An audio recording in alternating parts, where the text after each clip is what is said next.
You have often said that the Leuser ecosystem that you're working hard to protect is just as important as the Amazon or the Congo basin. Can you tell us more about why it's so important and what makes it so special? Okay. Let's go to the Leuser ecosystem for a moment. I want you to close your eyes and imagine a landscape full of big trees. It's rolling hills that would go from coast to coast, mangrove forests, top of the mountain, lowland forests. It's the last place on earth where the critically endangered Sumatran rhino, tiger, elephant, and orangutan still coexist in the wild.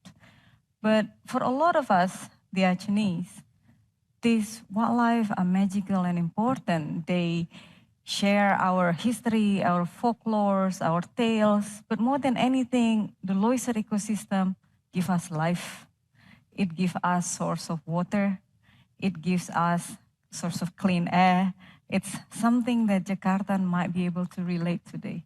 The Leuser ecosystem is that life support system that is so crucial for almost every aspect of our life, and we take that for granted. It is also one of the last homes, as we know, for tigers and orangutans. Your work at HAkA has taken you to courtrooms and also to the fields.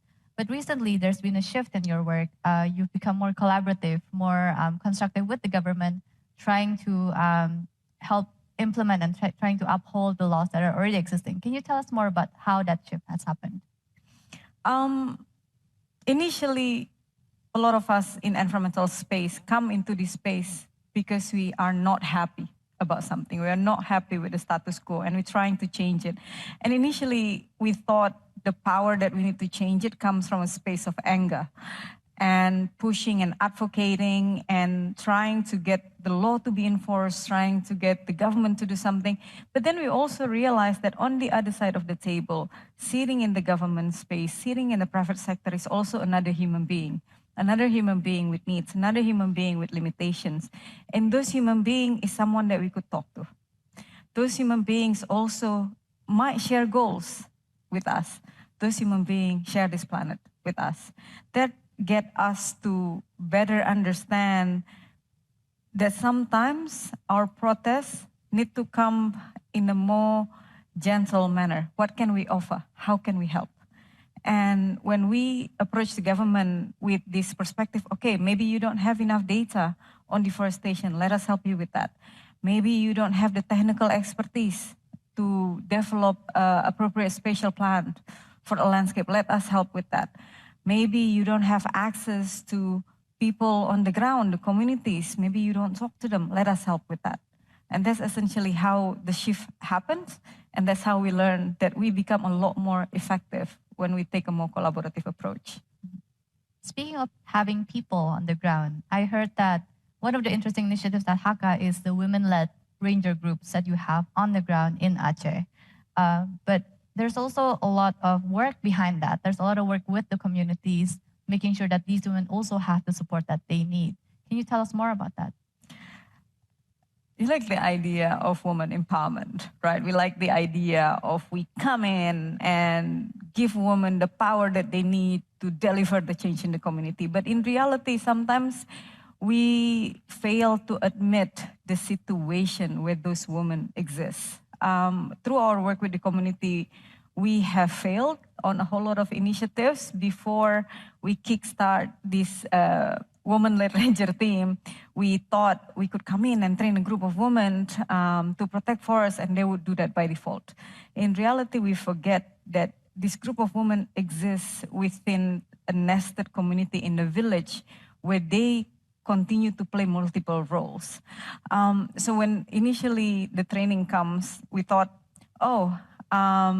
community have a seat at the table to prevent destructive activities from happening. They do have rights to attend meeting and reject a project from happening. But in reality, those rights are often not utilized. And the reason why, because it becomes so inaccessible for communities to understand the potential implications of exploitative activities.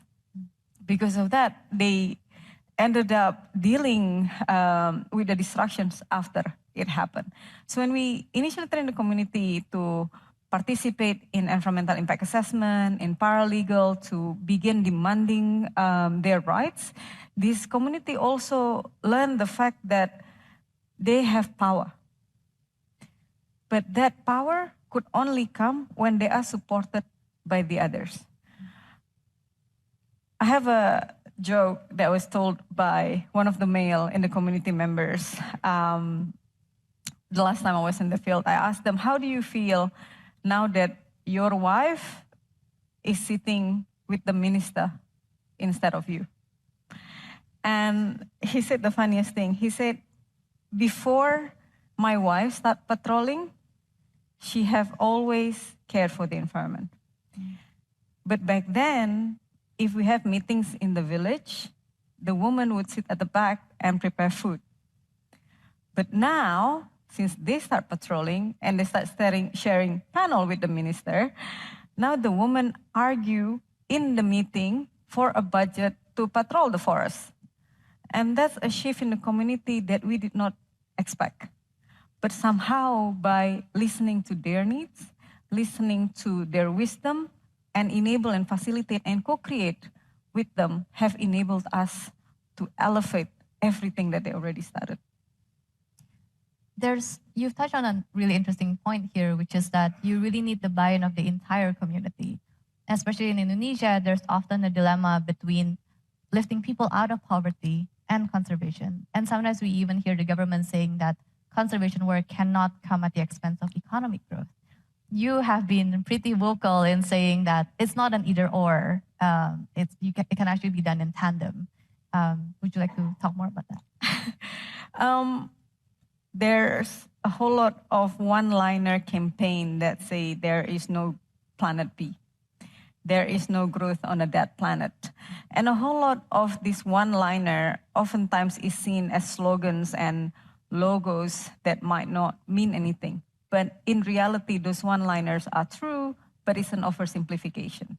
So conservation and development is not something that has happened in either or perspective. It just happened that so far, the way we do our economic growth, the way we lift people out of poverty has come from a place of exploitation, have come from a place of destruction. So when we see forests, instead of having that ecological understanding of looking at landscape that do ecosystem services, cleans water, cleans air, protects us from disasters, we see forests for the timber.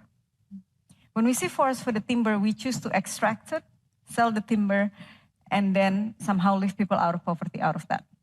But then the environmental consequences is something that, we essentially we can't fight it.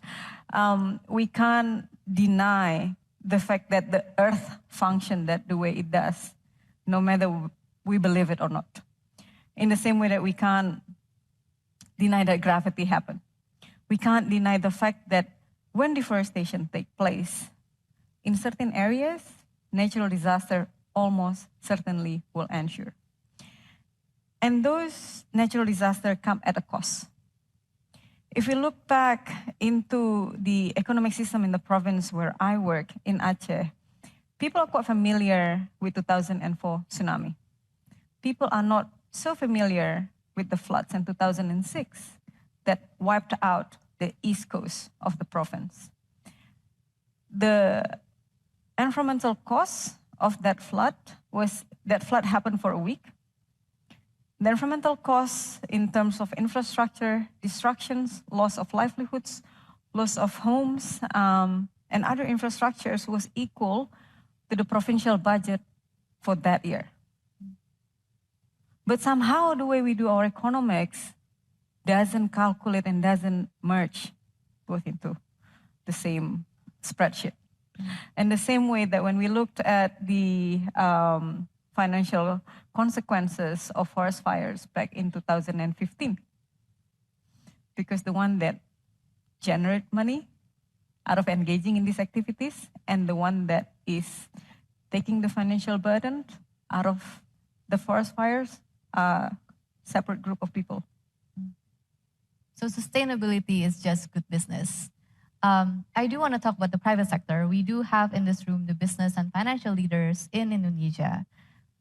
Given you have basically bridged the gap between having a really good understanding of conservation, but also being able to work with companies on making sure that they also help protect the environment, what message do you want to say to the private sector in terms of what can they do more of to also help conserve ecosystems like the Leuser? I think we can take two different perspectives on this. On philosophical perspective, I think more of us need to be familiar with things like natural capitalism or the ecology of commerce. Those are concepts that has been popularized since way back in the 70s, but very few of us are familiar with this idea. And of course, a more recent one, circular economy systems. We need to start thinking about our businesses in a way that could regenerate nature.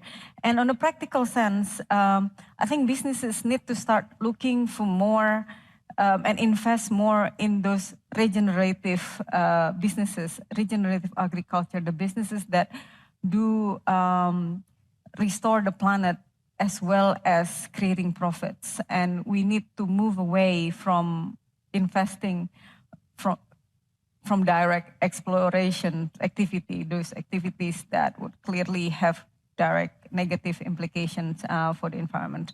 But then also, in my opinion, that obsession that we have to create multinational unicorn or decacorn, that very high value businesses wiped out the possibility of innovative, decentralized, small, medium enterprise that could thrive throughout the country, that could regenerate the environment, that could regenerate ecosystems. Of course, for me personally, I would advocate for a single landscape for the Leuser ecosystem because that's a landscape that is close to my heart. But Indonesia have so many different landscapes across these countries that's very much worth protecting. And it requires all of us to think about the solutions in the more innovative ways. Indonesia is one of the few countries in the world blessed with abundant rainforests. The others are also Brazil and Congo. We know that Indonesia has been trying to get bigger presence in the global stage, especially in trying to promote and take charge of the carbon credits. I'm interested to know what you think about the carbon credit market and how it can also help places like the Leuser ecosystem. I have mixed feelings about it. I think carbon credits provide an opportunity for companies and businesses to invest in activities that could be conserving and restoring ecosystems. But at the same time, carbon credit also pose the risk of greenwashing, of land grabbing, of removing people and communities from their ancestral land. If in the past we remove people from the ancestral land because we want to turn that into a large mine or a large extractive activities, now we're removing people out of the land for the sake of conservation. And I don't think that should be the future that we're looking for, that we're looking at. I do see carbon credit more as a bridge that would take us from this point in time to a future where we looked at conservation not necessarily as something that would bring or reduce the investment value of our economic activities. Thank you. I would just like to close with one last question, and I hope maybe we can show a few pictures of the Leuser ecosystem for people to see. And it's sort of similar to the first question I had, which is, what makes it so special? But I'm also curious to know your hopes for the Leuser ecosystem. It's close to your heart. It is your day's work. What are your hopes for it in the next 5 to 10 years? What do you want it to look like? When we imagined a future, when we cast our vision for the future, I think all of us wants to imagine a space where people are prosperous, not necessarily continuous growth, but people are prosperous, but nature also thrive. You know, when we looked at developed countries, we don't really see that huge disparities between the poor living in the slums, and the rich surrounded in luxuries that completely void of nature. So our relationship and our entanglement with the environment is something that is important and it nourishes us.